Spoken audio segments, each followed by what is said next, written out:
Bonjour à tous et à toutes, j'espère que vous allez bien. Aujourd'hui, on se retrouve pour le chapitre 1421 de Hajime no Ippo. Ça fait longtemps, un mois à peu près, depuis la sortie du 1420. L'auteur a pris une sacrée pause. Et finalement, j'ai l'impression que c'est pour pas grand chose. Je n'ai pas vraiment. Enfin, j'ai pas fait gaffe savoir s'il y a eu une raison à ces pauses. Est-ce que c'était maladie, repos, vacances, ou vraiment est-ce qu'il prépare quelque chose pour la suite? S'il y en a qui ont des infos sur ça, n'hésitez pas à m'en parler dans les commentaires. En tout cas, c'est parti. Donc la page de couverture, clairement, ce chapitre, ça va être un chapitre très intéressant au niveau de la relation de Hippo, de Kumi et de Mashiba, hein, les trois réunis. Ça va être très intéressant à ce niveau-là, assez drôle aussi, mais en même temps, c'est toujours long, hein, clairement. Mais bon, de toute façon, on sait très bien que le rythme d'Hippo est assez long. D'ailleurs, ça change pas mal de mes vidéos JJK où, bah, pour le coup, là, ça speed. Donc, on attaque. Donc, je rappelle, hein, donc, effectivement, la semaine dernière, donc, Mashiba qui voulait parler donc avec Hippo. Hippo, là, qui est en train de se protéger la tête parce que dans pas longtemps, il va se faire fracasser, hein, il a vraiment peur.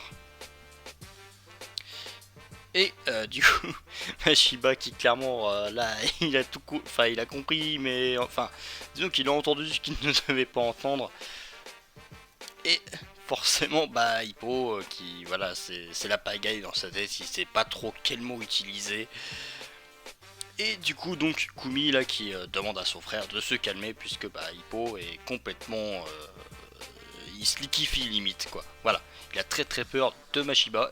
Ce qui est assez drôle encore une fois dans le sens où Hippo est le seul à l'avoir battu. Il est carrément en train de nous faire une crise d'angoisse d'ailleurs Hippo là, hein. Donc Kumi, hein, toujours infirmière qui est en train de reprendre son souffle, etc. Voilà, les trucs classiques quoi. Et donc on a un regard de Mashiba qui justement les regarde tous les deux. Et finalement, Mashiba décide de se calmer et il va pas le frapper. Enfin, il dit qu'il ne frappera pas Hippo.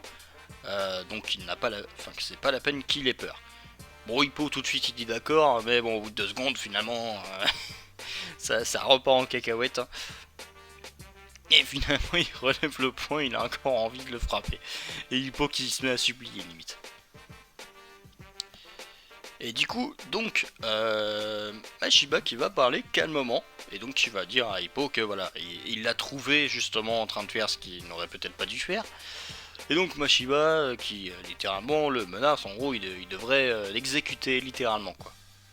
Ce qui est assez drôle justement dans le sens où Mashiba est appelé la faucheuse et ici il parle vraiment comme un bourreau, avec du vocabulaire de bourreau, c'est-à-dire peine capitale, bon découpé en morceaux, je sais pas si les bourreaux faisaient ça mais peut-être. Donc voilà. Ici Mashiba justement explique qu'il va faire des concessions et donc il explique à Hippo la situation de Kumi de Mashiba et c'est extrêmement intéressant puisque Mashiba se livre enfin de lui-même sur son passé. D'habitude c'est Kumi hein, qui racontait leur histoire de famille et cette fois c'est Mashiba qui va lui expliquer de lui-même que justement il est le tuteur de Kumi et vu qu'ils ont perdu leurs parents c'était à lui de protéger sa sœur et donc forcément ainsi on peut comprendre que c'est un peu compliqué pour lui de laisser partir sa sœur. Et d'ailleurs, il reconnaît même lui-même qu'il est à la limite de la surprotection, puisque il est prêt à fracasser n'importe qui voudrait, qui voudrait avoir une relation avec sa sœur. C'est vraiment un grand frère très protecteur, mais en même temps, c'est vraiment cool de voir cette part-là de Mashiba, parce que au début du manga, c'était vraiment juste un enfoiré pour nous. Et finalement, il change au fur et à mesure du manga, et surtout qu'on apprend réellement à le connaître. Et finalement, au fond de lui, c'est quelqu'un de bon, c'est quelqu'un qui a un cœur, et voilà. Et donc, finalement, petit à petit, il nous explique qu'il est prêt à confier Kumi à quelqu'un, mais à une condition. La condition d'ailleurs qui nous avait déjà été expliquée il y a un moment lorsqu'il parlait avec Itagaki, et cette condition que finalement seule une personne peut remplir, puisque la condition en question est d'être plus fort que Mashiba. Et comme je l'ai dit au début du chapitre, seul Hippo a battu Mashiba. Et pour le coup, il est obligé de le reconnaître, et il le reconnaît ici. il s'est fait battre par Makunchi. Et donc ici Mashiba encore une fois ne parle pas en tant que boxeur face à Hippo, mais il parle en tant que grand frère de Kumi, et justement donc quelqu'un qui doit en quelque sorte juger et choisir quelle personne peut rendre heureuse sa sœur. Et donc Mashiba ici va nous poser va poser quelques questions à Hippo, une sorte de mise au point justement pour voir s'il est digne d'avoir sa sœur. Et finalement donc Mashiba, donc première question, il lui demande qu'est-ce qui attire Hippo chez Kumi. Assez intéressant finalement, puisque c'est une question qu'on n'a jamais eue jusqu'à présent. La relation entre ces deux personnages dure depuis le début du manga, mais au final on n'a jamais trop su vraiment ce qui se passait entre eux, tu vois, parce que aucun d'entre eux n'a jamais avoué quoi que ce soit finalement. Et donc il lui donne 10 secondes pour choisir 5 choses qui l'attirent. Et finalement, donc le temps est écoulé, puisque Hippo était en train de réfléchir, il était stressé. Et finalement, donc Mashiba lui demande de partir. D'ailleurs, c'est assez drôle parce que moi je me suis dit, au bout des 10 secondes, il va plutôt lui arracher la tête, mais non, il le laisse rentrer entier chez lui, c'est déjà pas mal. Franchement, il est cool. Et donc on a toujours nos commères là qui sont en train d'attendre ce qui va se passer et de voir s'il y a quelqu'un qui va passer par la fenêtre. Ceux qui ont lu le chapitre, ils savent très bien pourquoi je dis ça.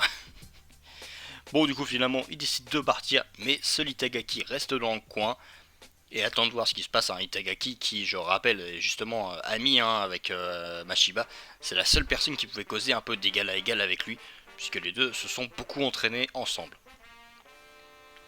Enfin, la seule personne extérieure à la famille, évidemment. Et d'ailleurs, on apprend que même les disciples d'Hippo, ils se sont carapatés. Bon, en même temps, pour les mecs, il y a carrément Kumi sur le... Il y a Kumi qui est là en même temps. Les deux, ils ont tellement peur. Bon, allez, ils ont filé tout droit. Et finalement, donc, Kumi qui demande à Mashiba de laisser une seconde chance à Hippo. Kumi veut réellement que Hippo soit reconnu par Mashiba. Et du coup, la question est reposée. Qu'est-ce qui lui attire qu'est-ce qui attire Hippo chez Kumi? Et là, bon, la petite bourde, mais en même temps qui est assez drôle, c'est qu'il ne va donner que une description physique. Et finalement, ça énerve Mashiba qui dit finalement qu'il ne s'intéresse qu'à son apparence, ce qui évidemment n'est pas vrai. On le sait, et de toute façon, c'est dit juste après, Hippo, c'est juste quelqu'un de très timide, il manque clairement de vocabulaire à ce sujet. Et voilà, c'est compliqué pour lui, surtout là, il est condamné à mort, le mec, donc c'est pas forcément facile de s'exprimer à ce moment-là. Mais voilà. Et du coup, donc, Hippo, lui, forcément, il demande plutôt un sujet, on va dire, qui le facilite, la boxe, évidemment. Et d'ailleurs, forcément, c'est trop facile la boxe. Je veux dire, Hippo, c'est un manuel, c'est un Wikipédia de la boxe, mais en bien plus sûr. Donc voilà. Et finalement, donc, c'est Kumi qui va lui poser des questions. Et la question, son animal préféré. Et là, je me suis bien marré, c'était très très drôle, puisque forcément, c'est une question très facile, mais en même temps, Hippo va tellement cogiter qu'il va pas réussir à trouver, alors que bon, la réponse... voilà quoi. La réponse, elle est là. À 9 secondes, il l'a trouvé, mais... Et finalement, il va dire les chats. On a déjà vu un chat dans un Hajime no Ippo, à part celui de Miyata. Donc clairement, évidemment, Kumi préfère les chiens. Et finalement, elle commence à montrer son vrai visage. Et elle a clairement envie de le frapper. Bon d'ailleurs, Mashiba qui, même lui, il a pas compris ce qui s'est passé.